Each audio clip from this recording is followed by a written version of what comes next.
Representative Joel Chua, kahihiyan ang inabot matapos magpahayag ng pagtutol sa paghayag ng Integrated Bar of the Philippines o IBP na sumusuporta sa desisyon ng Korte Suprema na nagdideklarang labag sa konstitusyon ang Articles of Impeachment laban kay Vice President Sara Duterte.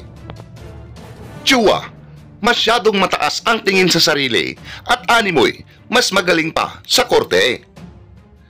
Pero bago ang lahat, mag-subscribe na sa aking YouTube channel upang updated ka sa mga mahahalagang balita sa ating bansa. Tila ba kung sinong nagmamagaling na naman itong si Joel Chua dahil sa pagkwestiyon sa desisyon ng Korte Suprema sa hatol nila kay BP Sara. Maging ang pagsuporta ng kapunungan ng mga abogado ay binara ni Chua dahil hindi daw talaga tama na mapatigil ang impeachment ng Vice Presidente. Ayon pa sa balita, Manila 3rd District Representative Joel Chua has expressed his opposition to the statement of the Integrated Bar of the Philippines o IBP backing the ruling of the Supreme Court that declared unconstitutional the articles of impeachment against Vice President Sara Duterte, saying the highest bench is not above the Constitution. In a statement, Chua, who is also the chairperson of the House Committee on Good Governance and Public Accountability, emphasized that he dissent with the IBP's position because the Constitution is above Congress, the Executive, and the Judiciary. The lawmaker also noted that the House of Representatives has the sole authority to initiate all cases of impeachment under the Constitution. He added that the Supreme Court cannot supplant, expand, and add to what the Constitution so clearly provides. Uphold, defend, and respect the Constitution. Hindi po pwede na i-disregard natin yung rule of law. Sapagkat equal branch po ng Legislative Department, ng Executive Department, ang Korte Suprema o yung Judicial Department ng ating pamahalaan. Yun po yung struktura ng ating gobyerno. At hindi dapat ito baliwalain ng mga iilang mangbabatas sapagkat nagsalita na po ang Korte Suprema eh. Yan na po yung last arbiter at huling bantay ng ating demokrasya. Hindi natin yan pwedeng isang tabi at hindi natin pwedeng hindi sundin. Tama yung sinabi ni Senator Zubiri, sabi ni Jim_Lord. Pag di sumunod sa Supreme Court, tayo ay parang mga unggoy. Medyo related po yun sa sinabi naman ng kanilang presidente ni Senator Chis Escudero. Banana Republic, unggoy, paboritong pagkain ng mga unggoy ang banana. So, si tayo dyan. So, yun po. At matatandaan natin, hindi ba, nung atin pong magbabalik tanaw, tagal ko noong sinabi na yung impeachment po laban kay Inday Sara Duterte, ang ating pangalawang Pangulo, ay matagal ng patay. Nung ito po ay hindi inaksyonan, hindi po maaaring makatawid yung 4th impeachment complaint from 19th Congress to the 20th Congress. At ito na nga po yung naging hatol ng Korte Suprema. Yung pagdidribble, yung freeze the ball, o yung paglalagay sa freezer nung tatlong nauna, yung impeachment complaint 1, 2, and 3, para mabigyang daan yung impeachment complaint number 4. Hindi rin po pinalagpas ng ating Korte Suprema. Ulitin ko, unanimous yung decision.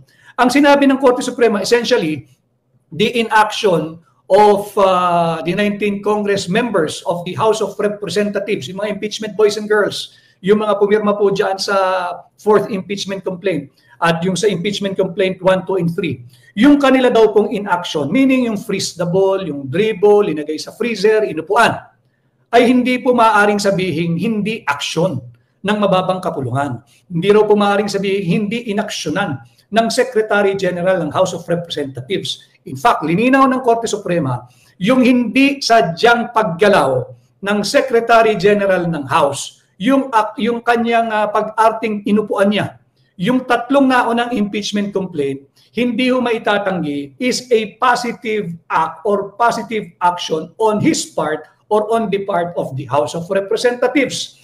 Yung po, yung naging aksyon nila, yung hindi nila pag-akto doon sa naunang impeachment complaint 1, 2, and 3. Kung kaya, nauwi ito sa termination at dismissal ng tatlong complaint. Ano naman po yung kahalagahan nun? Since ang aksyon ng mababang kapulungan ng mga nag-file ng impeachment ay hindi aksyonan yung nainang tatlong complaint, nauwi po ito sa termination at dismissal ng impeachment complaint 1, 2, and 3. Ano naman po ang legal significance nun? Doon po pumapasok yung one impeachment complaint every year lamang ang maaaring pagbigyan ng Kongreso.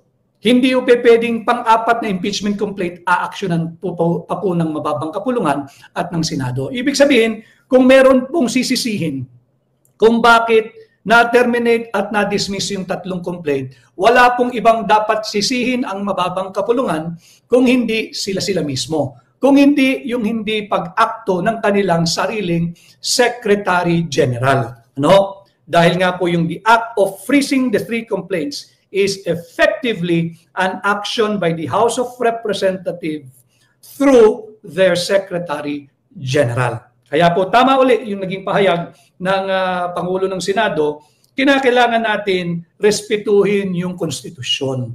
Kinakailangan natin respetuhin yung rule of law at hindi tayo maaari na susundin lamang natin yung gusto natin. Hindi maaari daw na susundin lang natin yung kapritsyo natin. Hindi po maaaring susundin lang ng mga mambabatas sa mababang kapulungan yung kanilang kapritsyo, yung kanilang luho na parang nagtatantrum, hindi nakuha yung gusto, nagwawala. Yun po yung buod ng naging pahayag ni Senator Chis Escudero. At sinabi pa ho, kasi nga hindi niya inaksyonan, dapat yan within 10 days ay inilagay na po diyan sa order of business ng mababang kapulungan. Ang sinabi ng Korte Suprema, the Constitution, and I quote, the Constitution does not grant, hindi po binigyan o binibigyan ng pahintulot o kapangyarihan ang Secretary General or the Speaker any discretion to determine when this period commences. Ibig sabihin, yung 10 days po na kung kinakailangan dapat ay agad-agad ilagay ito sa order of business. Malinaw po yun sa naging desisyon ng Korte Suprema. And I quote again, the Constitution does not grant either the Secretary General or the Speaker of the House any discretion to determine when this period commences. Wala pong kapangyarihan ang Secretary General. Hindi naman halal yan eh. Hindi naman halal yan. Walang mandato yan. Hindi niya pwedeng papilan yung papel ng mga mambabatas na halal. Whether kahit party list pa yan, may mandato yan eh. Pero yung Secretary General, malinaw sa naging desisyon ng Korte Suprema, wala silang kapangyarihan. Hindi sila ginawaran ng kapangyarihan ng ating saligang batas o ng anumang batas na ipitin at upuan at bigyan ng inaction bilang kanilang action yung mga naunang impeachment complaint at piliin lamang o paboran yung sarili nilang dinesign na impeachment complaint. In this case, yung fourth impeachment complaint. At pagdating naman po, bukod pa dyan, pinalawak pa ng Korte Suprema, maganda po yung yung naging pagkakasulat ng desisyon na ang sumulat po ay si Senior Associate Justice Marvic Leonen. If I am not mistaken, magaling po talagang sumulat yun. Maganda po yung pagkakagawa ng desisyon. At sinabi niya na hindi pwedeng sa kamay lamang ng ilang mambabatas ang magdedesisyon pagdating sa hatol kung dapat bang bigyan daan ang isang impeachment complaint o hindi. Maganda po yung naging desisyon na yun. In fact, ang sabi pa ng Korte Suprema speaking through Senior Associate Justice of the Supreme Court, Marvic Leonen, it is the House of Representatives, yung buong House, not the 1/3 of the House. Tama po yun. Sapagkat yung 1/3 requirement para lang magkaroon ng automatic transmittal forthwith nung complaint patungo po ng Senado. Pero hindi ibig sabihin, pipiliin mo lang yung kakausapin, yung pakikitaan ng impeachment complaint at yung papipiliin mong butuhin. Ang sabi ng Korte Suprema, pagka impeachment ang pinag-uusapan, bahagi ang lahat ng kongresista, maging ikay alyado o hindi. Hindi lamang yung 1/3 na gustong mag-endurso. Hindi lamang yung 1/3 na pumirma o higit pa riyan. Hindi po. Malinaw sa naging desisyon na it is the House of Representatives in its entirety. Yung buong House. Kung ilan man po ang mga mambabatas dyan, kung 300 plus, sila pong lahat. Pag sinabi mong House of Representatives, lahat po yan pagdating sa impeachment. Hindi lamang po yung 1/3. That has the sole prerogative to initiate impeachment complaints. Malinaw po yan. Maganda po yung naging desisyon. Kanya po natin pinag-usapan ito sapagkat napakahalaga yung naging pahayag. Pagka hindi natin tinupad ito, nakakatakot, magiging banana republic o maiahalin tulad tayo sa isang banana republic o yung isang bayan o isang bansa na punong-puno ng korupsyon, punong-puno ng kahirapan, mahina ang pamumuno, mahina ang pamahalaan, at talagang ang kanyang description ay weak yung governance. No? Si Romel Lopez, may mga nag-file ng kaso na tumutuligsa sa Supreme Court. Nabanggit ko rin po yun, na umabot din po sa akin yung impormasyon na yun. Si Carmela Condo, highly respected. Si Lore V. Pinoy ako, watching from Alaska. Ako po, napakalamig dyan at napakalayo pero mabuhay ka. Kay Solid DDS Bordado TV, marami pong salamat. Sana ho ay dito po sa YouTube, mag-like, mag-share at mag-subscribe po kayo. Maraming salamat, Mike Ong, well explained, Attorney Vic, and more power. Thank you. Kay Debot Dinglasan, God Save the Philippines, maraming salamat. Kay Maria Criselda Danao, marami pong salamat. At tuloy-tuloy po yung ating pagdidiskusyon ngayong hapon upang mabigyan po kayo ng tamang perspektibo, hindi lamang po yung mga spin ng mainstream media at hindi lamang po yung tumutuligsa sa desisyon. Unanimous po yung naging desisyon. Ibig sabihin, lahat ng ating mga miyembro ng kataas-taasang hukuman nagsabing void, hindi po valid, invalid po yung fourth impeachment complaint. Ulitin ko pero hindi nila sinasabi na kanilang inaabsuelto o kino-convict o hinahatulang guilty si Vice President Inday Sara Duterte. Hindi po trabaho ng Korte Suprema yan. Ang trabaho ng Korte Suprema ay hatulan o desisyonan ang isang kaso o petisyon kung may question sa constitutionality at legality at validity ng isang hakbang na ginawa ng mga pribado o maging taong gobyerno. May nagsabi po na magfa-file ng MR o Motion for Reconsideration ang mababang kapulungan. Lalong-lalo na yung mga pilit inaagaw at ninanakaw ang sagradong mandato ng 32 milyong Pilipinong ibinigay ng kusang loob malaya payapa kay Vice President Inday Sara Duterte para ating maging pangalawang pangulo. No? Ang problema ho sa kanila, you have to remember, mag-MR daw po ang mababang kapulungan.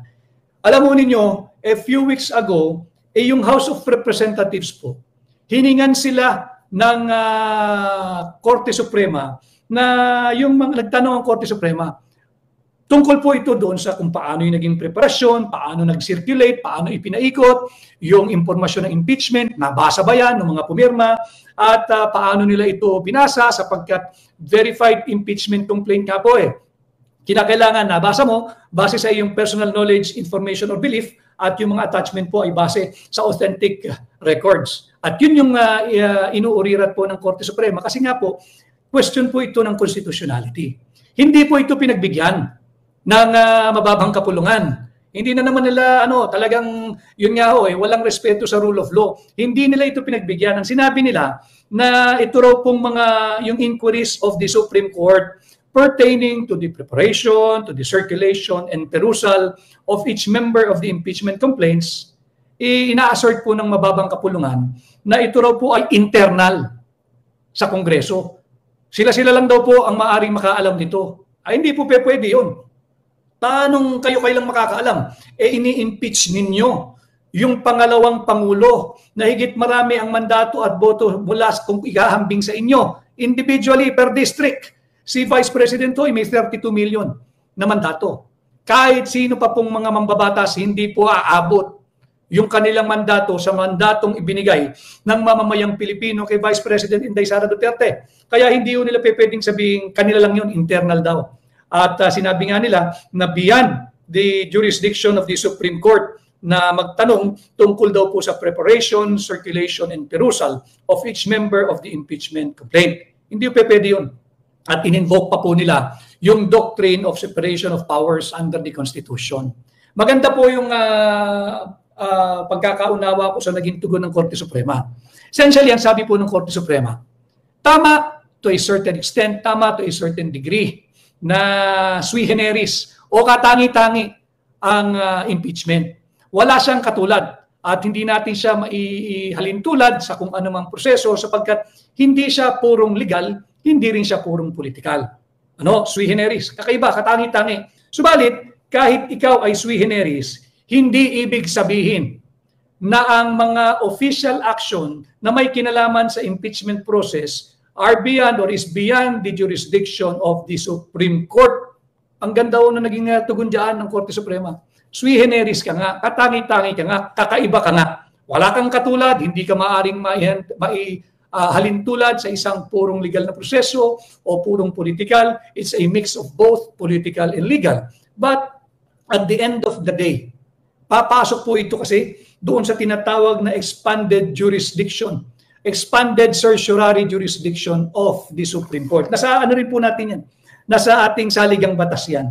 Na maaari pong silipin ng ating Korte Suprema ang lahat ng nakikita nila sa tingin nila a grave abuse of discretion amounting to lack or in excess of jurisdiction on the part of any branch or instrumentality of the government. So yung maganda yung naging tugon dyan ng Korte Suprema. Legal issues daw po ay saklaw. Lahat ng legal issues. At timely rin yung pagtakbo ni Vice President Inday Sara Duterte sa Korte Suprema. Timely din yung filing ng petition ng ating pinamumunuan ng ating kaibigan, si Attorney Israelito Bobet Torion. Congratulations. Ganon din kay Attorney Martin Delgra. Timely at sinabi ng Korte Suprema, all legal issues, lalo na pagka ito may kinalaman sa Bill of Rights, yung due process, yung equal protection clause, at yung right to speedy disposition of cases ng isang akusado o nahahabla, ay hindi lamang purong politikal. Ito rin ay saklaw ng legal. Ito po ay saklaw ng ating saligang batas. Kanya kinakailangan ay ito ay hindi palagpasin at i-review ng ating Korte Suprema. At sa kanilang pag-review, sinabi po ng Korte Suprema, while kayo nga po ay katangi-tangi, walang katulad, kakaiba, sui generis, no shortcut. No shortcut. The end does not justify the means. Yun po yung pumapasok yung nagkomento kanina. The end does not justify the means. Hindi po pwedeng shortcut. Malinaw po iyan sapagkat yan po, all legal issues, especially the Bill of Rights, the due process clause are legal, not political. And these issues are subject to judicial reviews. Yan po yung magandang naging tugon ng ating Korte Suprema. So yung pong mga nagtatanong, basura na po. Ibinasura ng Korte Suprema, napakaganda po yung naging desisyon, unanimous, at may mga concurring opinion pa ho yung mga ibang justices na sumang-ayon. Ito po yung signature page, pakita ko lamang ho. Yan o, unanimous po silang lahat. Pumirma po sila at meron po silang mga separate concurring opinion. Si Justice Hernando, ganun din po si Justice Henry Inting, meron din concurring opinion. Si Justice Sammy Garland, ganun din si Justice Jojo Lopez. Si Justice Rodil Zalameda, may concurring opinion din. At ganun din si Justice Ami Lazaro Javier na by the way, ito yung talagang kumalkal doon sa 60 billion pesos PhilHealth funds na kinuha ng Malacanang mula sa PhilHealth. Siya po yung maririnig ninyong tinig na talagang nagtatanong at talagang naiipit yung kinatawan ng gobyerno na hindi masagot. Yung kanyang incisive way of questioning. Hindi lamang siya analytical, hindi lamang siya legal, talagang incisive. Talagang may precision yung tanong at maiipit talaga kung hindi ka handa. Ito po yun, para makita ninyo, unanimous, baka yung mga trolls sabihin gawa-gawa lang ho natin yung unanimity ng naging desisyon ng Korte Suprema. So yan po yung usapin na Banana Republic pagdating po dito sa pag hindi tayo susunod, respeto at gagalang sa naging desisyon, unanimous decision of the Supreme Court. Tungo naman tayo, dahil ang title nga po natin, Banana Republic Impeachment at 2025 GAA, yung unconstitutional, illegal, invalid, immoral, unconscionable way of treating people's money. Meron pong nailabas na balita, inilathala po ito, nais ko lamang pong ituwid sapagkat ako ay personally, nananawagan po ako sa inyo ilang araw na, hindi ba? Sabi ko, tulungan natin, suportahan natin, protektahan natin. Yung aking co-petitioner, kinatawan ng 3rd District ng Davao, si Congressman Isidro Ungab, si Congressman Sid Ungab. Sapagkat yan po'y marangal na tao, dating bangkero, at wala pong bahid ito ng korupsyon, humawak sa napakalalaking komite ng mababang kapulungan, naging accounts, naging pinuno ng Committee on Accounts ng House, yung mahawak po ng pananalapi ng mababang kapulungan, wala pong issue ng korupsyon. Naging chairman po ito ng appropriation at naging patas, naging fair at naging transparent po siya sa kanyang mga dealings at naging vice chair po ito ng Ways and Means Committee ng